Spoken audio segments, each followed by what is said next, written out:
How to trim and cut video.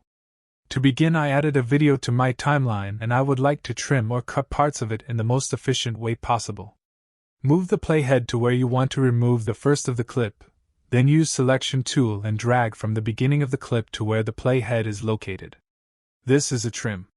Now drag the video to the start of the timeline. A more efficient way to do this is to hover over the beginning of the clip and hold down the Ctrl key on your keyboard until the icon changes to this yellow icon. Now drag to the right, and after trimming the first part of the video will be brought to the start automatically. This is a ripple trim. You can do the exact same thing for the end of your clips as well. Now use the razor tool and 2 cuts in your clip.